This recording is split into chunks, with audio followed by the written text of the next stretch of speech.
Welcome back to our electrifying lead acid to lithium battery conversion series. This week we're building the battery cables and hooking up all the DC components. But just when we thought we were cruising towards the finish line, an unexpected twist threw us off course. What happened, you might be asking? Well, stay tuned for the surprise that left us at a standstill. Subscribe now and join our thrilling journey as we take this head on and power through the challenge. 1, 2, get ready to roll. If you're moving with the beat, then you're moving with the flow. Say 3, 4, get ready for more. We ain't come to mess around, we just come to hit the flow. In our previous video, we replaced all the old batteries with the brand new lithium batteries and installed the Victron MultiPlus 2 inverter charger on the wall. We also laid out all the crucial components for our system. If you haven't seen that video, you can check that out right here. This week, we're getting our hands dirty as we build the battery cables from 4/0 welding wire and copper lugs, and we're going to run the entire DC side of the system. So let's get started. You can see all the components we're going to be using here. We have 2 lifetime lithium iron phosphate 280 amp hour batteries. We have our 6/3 wire here, and in the middle you can see our cable crimper. We've got some bus bars, switches, and a smart shunt. We have all the wires for all of that. And of course, we have our AC soft starts, which we've already installed in a previous episode. If you didn't see that video, click it here. And finally, the 4/0 cable and the lugs that we'll be using today.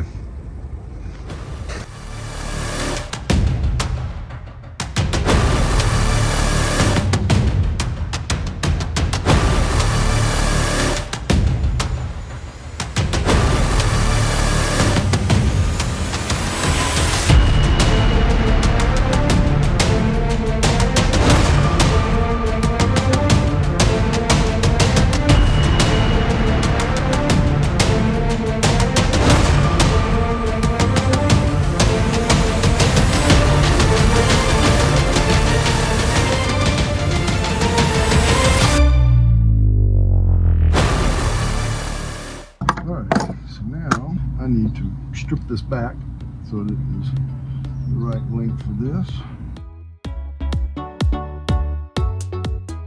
Now, I'll use a laser knife, and we do not want to cut any of the wire, so we're going to try our best not to go through this so much. We're just going to try to score it, kind of dissecting it, and then we'll bend it. Cut through it a little at a time.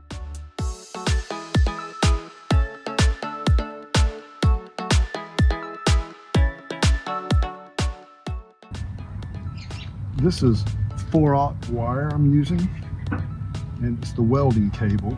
It makes it a little bit more flexible than the other.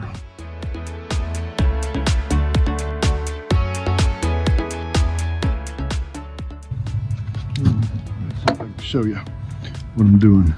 So I'm cutting it, like I said, kind of dissecting it. Can you see that right there? You can see where I don't cut all the way through. There's a little bit of plastic or rubber left right there. So then I just kind of cut just a little bit. Just get it to pop. Not a single strand of copper was cut. Now I have a hammer crimp.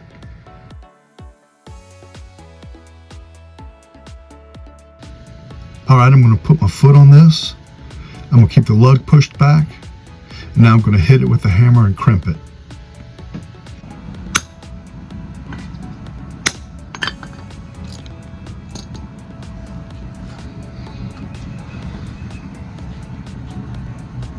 That's real good, tight. Alright, so I just crimped that in. Gonna get me a little bit of heat shrink tape. Put that on here next. Alright, shrink that. You can see this?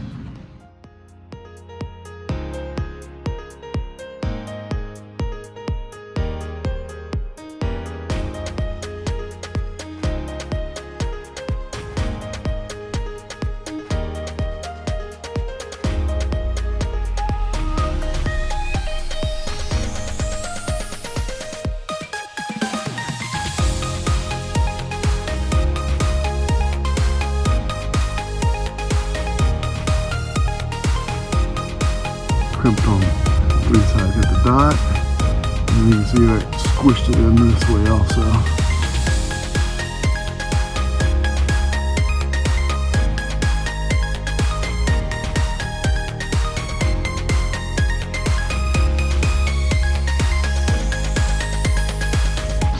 You can see the glue as it's starting to seep out this edge. Can you see that?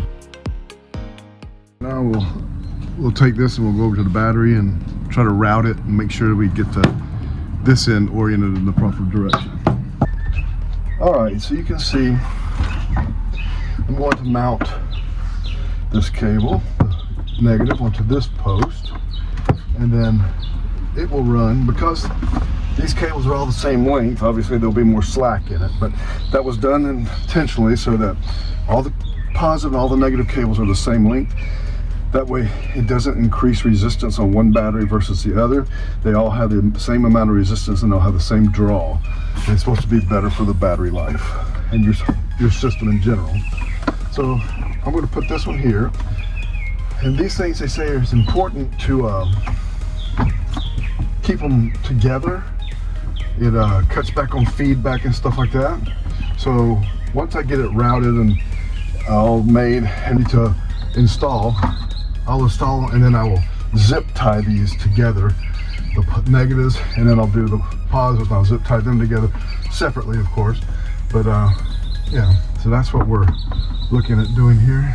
I don't have this tape in the exact right spot. My little trick here, I'm putting this tape on here. That way I can mark these and have the proper orientation for the lug to be on. So I'm gonna go like this. So that lug will be here. So now I'll just make a line, a little orientation line. One here, one there. That way I know when I go to create the cable, they're in the right orientation, because obviously these cables are really big. They do not like to spin or flex too much, so keep all the stress off of the lugs that we've created. So I was able to do it like this. Yeah, let's see. That's where that goes, and that'll be perfect. All right, let's go get that made now.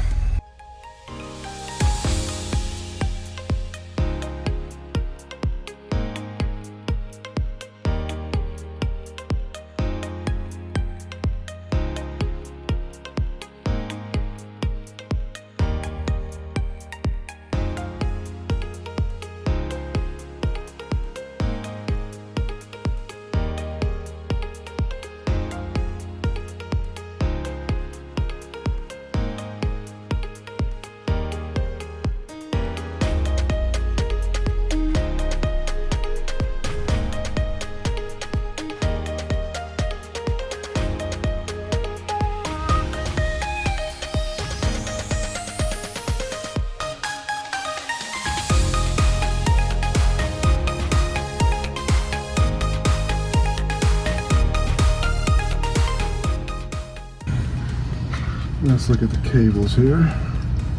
See how they line up. Perfect. Alright. So we will take this one and we're going to route it. Turn you around a little bit. There you go. We're going to route it up in here. The negative.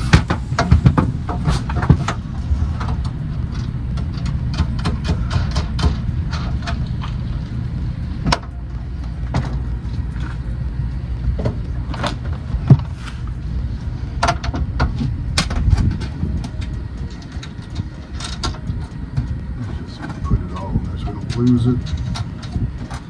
Just finger tighten this. And this one will run up here, go across, and we made it the length. Can you see me over here? We made it the length to go all the way to our negative bus bar, but we're not actually going to connect it there. So what we're going to do, because we have both the same lengths now, I've been told to take out what I need to connect these and then just continue on. So that's what we'll do next. So now, let's see what I do with my tape. There it is. We're going to take this and mark where we need to connect our shunt.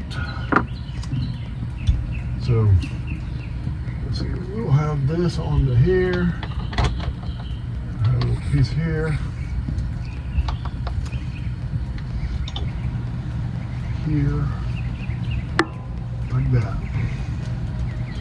All right, that'll be our connection to our smart shunt. So let me get that cut, and I'll get these. Let me get that cut, and I'll make these this cable up with these ends, and I'll be back to you, and we'll get that installed. All right, we got our cable made. We're going to put it from the bus bar over to the smart shunt.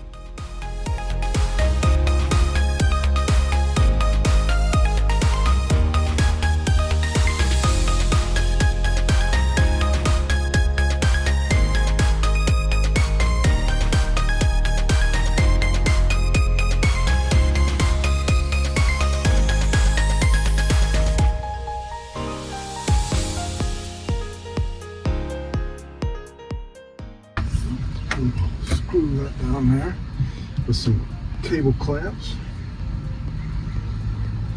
Now I need to run my positive cable to the fuse.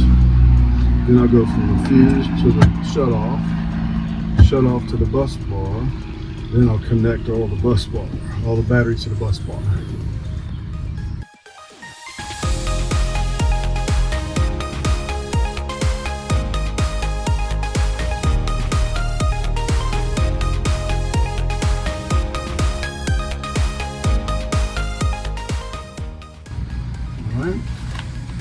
Now I've got to make a piece come from the fuse to the shut-off switch. And once again, I'm using that pre-cut piece of cable. It was the same length as the negative, and I'm just putting the pieces in between it. It's supposed to keep the resistance the same in the positive and negative side.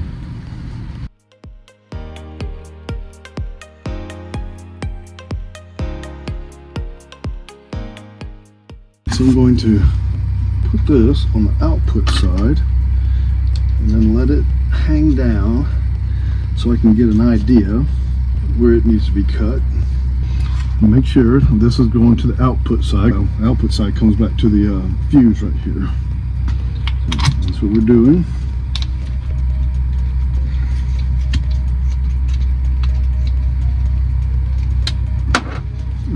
This will go in here. So that's good. We get another lug, put it here. We'll determine where that's got to be cut and put on. And then we need to make another cut over to here to our bus bar from the shut off. And then we can attach our two cables to there. And the DC will actually be live. So we'll keep that switch shut off, but then it's time to work on the AC side of it.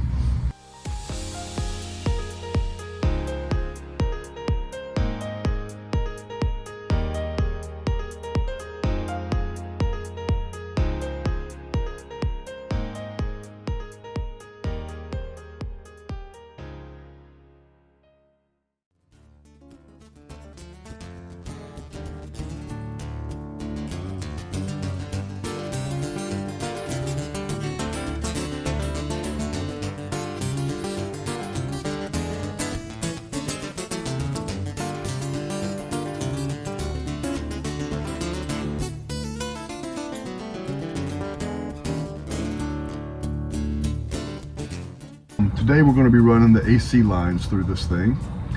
Had a little issue I dreamt about last night, and I'll bring that to you here in a little bit, so make sure you stay tuned. So right now I'm trying to route these boxes. I've got to go bring the wire from underneath up through here. First thing I'm going to do is they didn't have any rear entrance boxes, so I got to create a rear entrance on this thing. So